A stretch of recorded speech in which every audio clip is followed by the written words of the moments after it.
சொல்லு.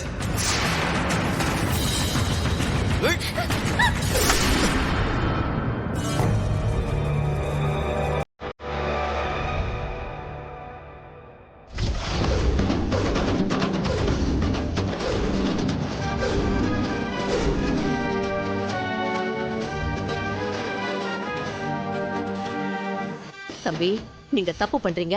இது சரியில்லை. என்னக்கா என்ன நடக்குதுங்க? இவதான் திருடி இருக்கான்னு படம் போட்டு காட்டியிருக்கேன். இன்னும் உங்களுக்கு இவ மேல இருக்கிற நம்பிக்கை போலல்ல? எனக்கு ஆச்சரியமா இருக்கு. ஒரு திருட்டு கழுதைக்கு ஏன் இந்த அளவுக்கு எல்லாரும் சப்போர்ட் பண்றீங்க? ஏய், என்னடி அப்படியே நின்னுக்கிட்டு இருக்க? இந்த வலையில உன்னோட தானே? எல்லார்கிட்டயும் எடுத்து சொல்லு. காவேரி, இது உன் வலையிலாமா? ஆமாப்பா.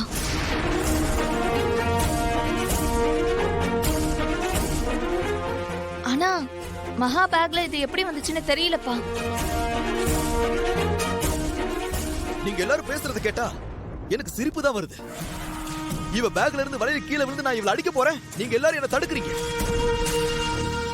என் மனசு ஆறல. இவளை 4 அடி அடிச்சாதான் என் ஆத்திரம் அடங்கும். அது மட்டும் இல்ல, இன்னும் ஒரு நிமிஷம் நீ இந்த வீட்டுல இருக்க கூடாது. அப்போதான் வேற ஒரு வீட்டுக்கு வேலைக்காரி வேலைக்கு போவல்ல. ஏதாவது திருடு நினைச்சா உனக்கு பயம் வரும். உன்னை 4 அடி போனுண்டி. மாப்ள என்ன பண்றீங்க? என்னங்க இது? இது தப்பு.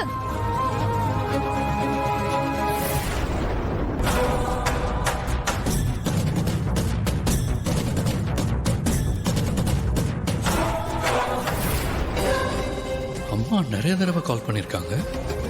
நான் ஜாகிங் போறப்பெல்லாம் தேவையில்லாம கூப்பிட மாட்டாங்களே. வீட்டுக்கே வந்துட்டோம். சரி, உள்ள போய் கேட்டுருவோம்.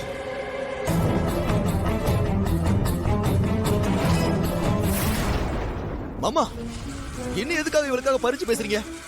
அதுக்கு காரணம் இருக்கு மாப்ள. நான் இப்ப சொல்ல போற விஷயத்த முழுசா கேளுங்க. அப்பதான் மகாவை பத்தி உங்களுக்கு தெரியும். இன்னும் என்ன புதுசா பேச போறீங்க? அதான் 2 வலையில அவ பேக்ல இருந்து விழுந்ததை நம்ம எல்லாரும் பார்த்துட்டோமே. இரு வந்துட்டான்.